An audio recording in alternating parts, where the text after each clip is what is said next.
My name is Nomin. I am a certified life coach. In this video, I'm going to cover how I become a life coach, being an immigrant. I came here when I was 30 years old. I came here not as a kid, which I hear from a lot of immigrants here in Canada, but I came here when I was 30. I had 2 kids and I had my husband, and I still changed my career from accounting to life coaching. When I first came here and become a life coach, I was honestly believing that why is it me that matters? Why is it me that can change life of people around the world? I'm just a new immigrant here. I'm too small. But now, why not me? Now the question is, why not me? Who's gonna do it if it's not me? Now I feel responsible for making changes because that's who I'm meant to be. So how can I challenge my calling? How can I not trust to who I'm meant to be? How can I not trust to my power of the soul? And it's the energy that changes your life. So now I'm talking to people in a more higher frequency. Now I'm smiling. Now I'm more authentic. Now I'm waking up in the morning. I'm thinking, I'm gonna make this happen. I'm just gonna enjoy. I'm just gonna surrender. I am happy with my life. We flew from Mongolia. That's where I'm from, and that's where both my daughters were born. After 1 week in Airbnb, we found a place. There was no furniture, nothing. It's just us.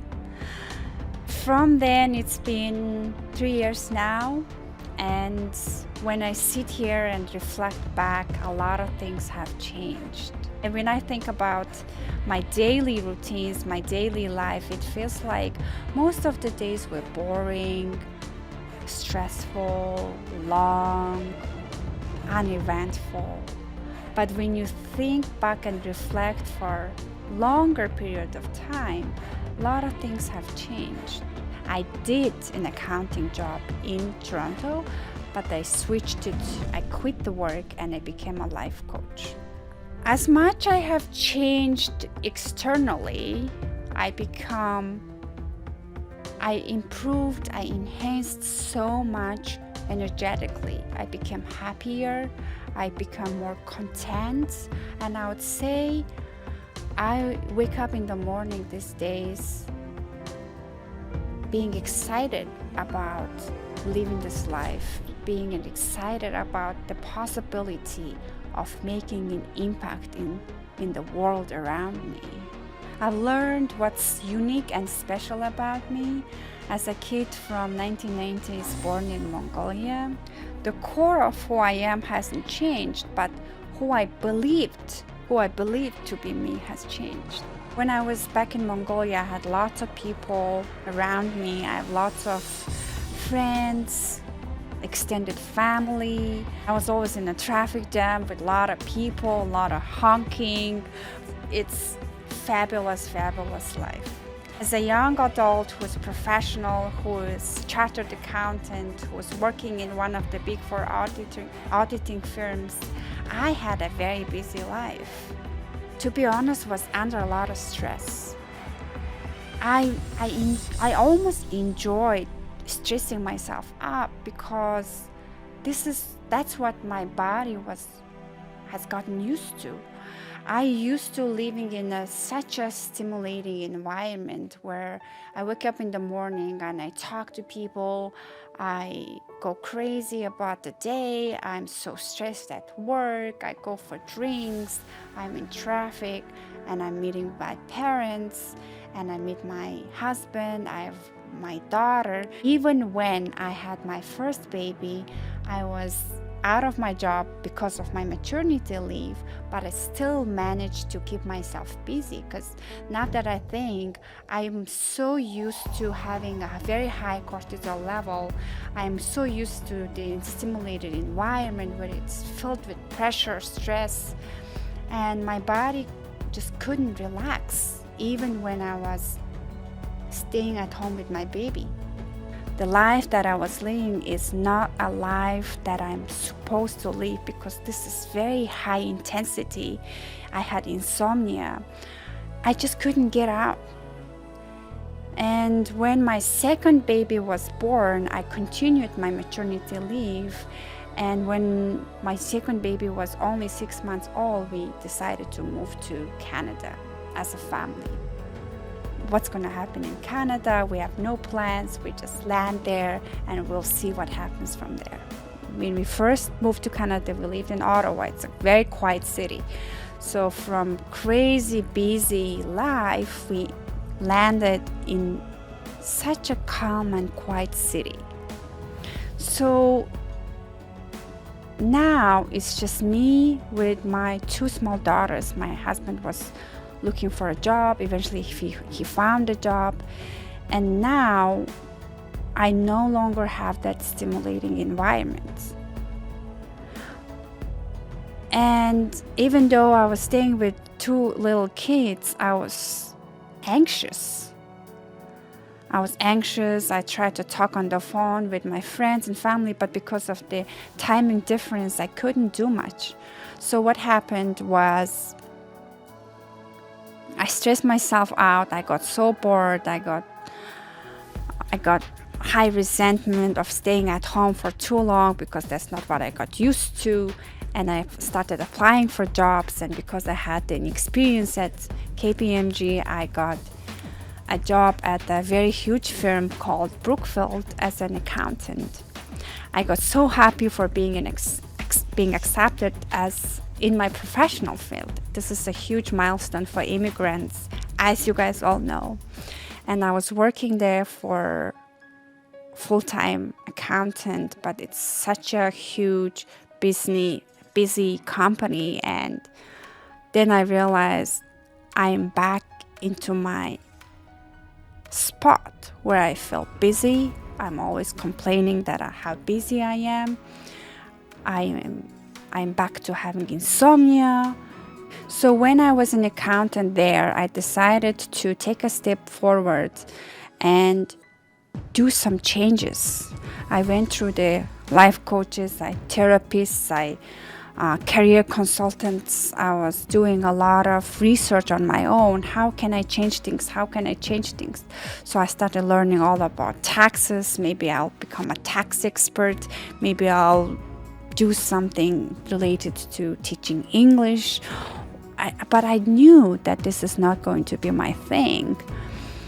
And I remembered how somebody said that I could be a very good life coach because I've changed their life through my online English classes. So I decided maybe I can try becoming a life coach, and I signed up for classes. I signed up for the coaching course, where I immediately felt this is the right thing for me.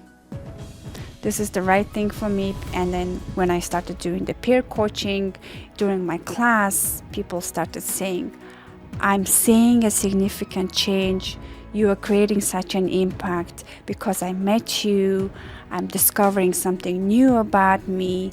You are definitely destined to be a life coach. And I can feel it. I didn't even need those affirmations because I could feel from the deep inside that this is the work for me. And that was going on for a couple of months until I decided I'm going to leave my job. And I started my own business. But then as soon as I left, the anxiety hit me again because my body was trained to stress.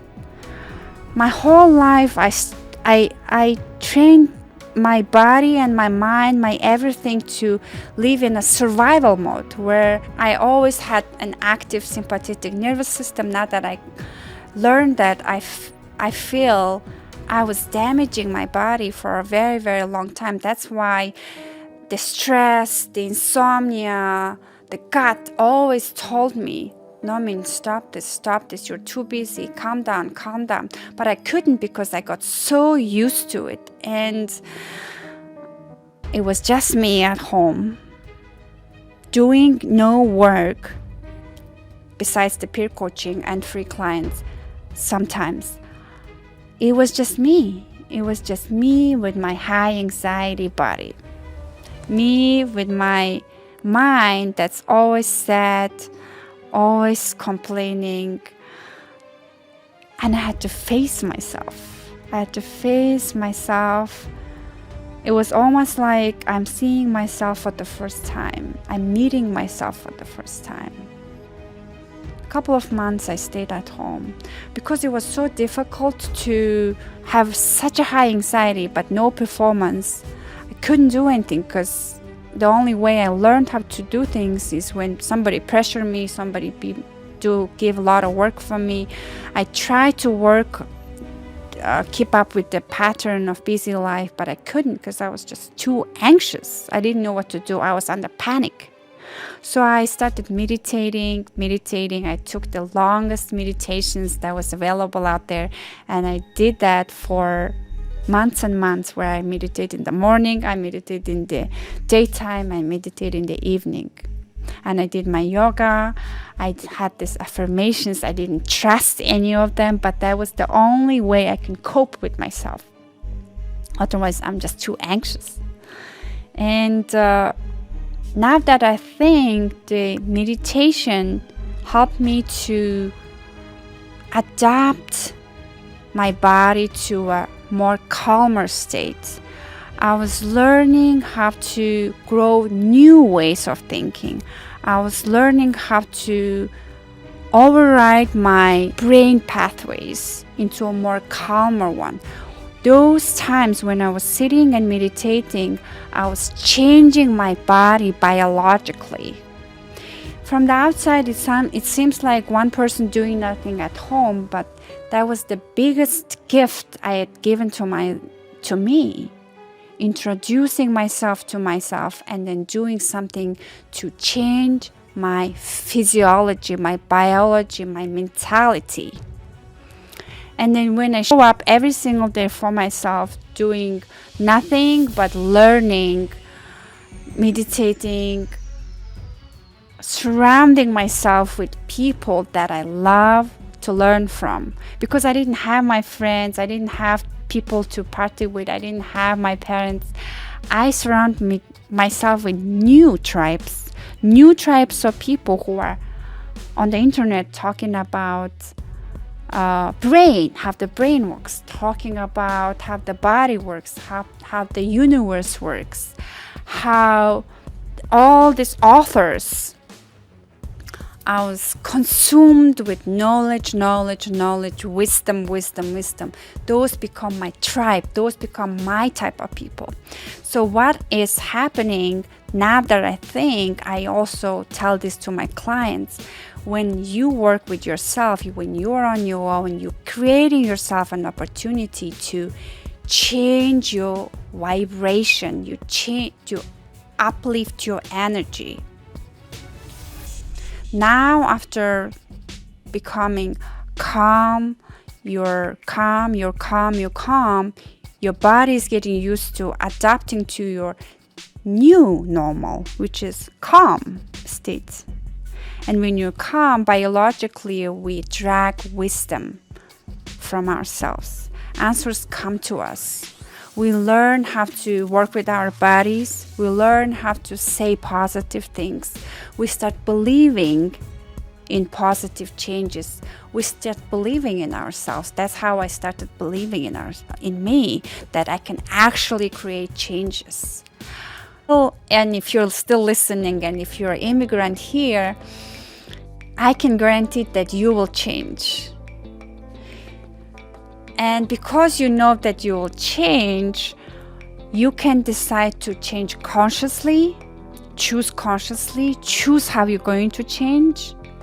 And if you don't choose it, you will automatically, in the pilot of stress, because everywhere it's stressful, you will automatically drag yourself to people who are into drugs, maybe, and then everybody's gonna say, like, this is so normal to be on drugs. It's not normal to be you. But if you choose intentionally, you can stay with yourself, you can be your best friend, you can take some time with yourself and decide to work on yourself so your energy, your vibration is higher. Now you're operating on a higher vibration, so you can attract those people who sees you as a talent, who sees you as a skill, who sees work as an opportunity for changing lives, making an impact, and who believes that you can do it.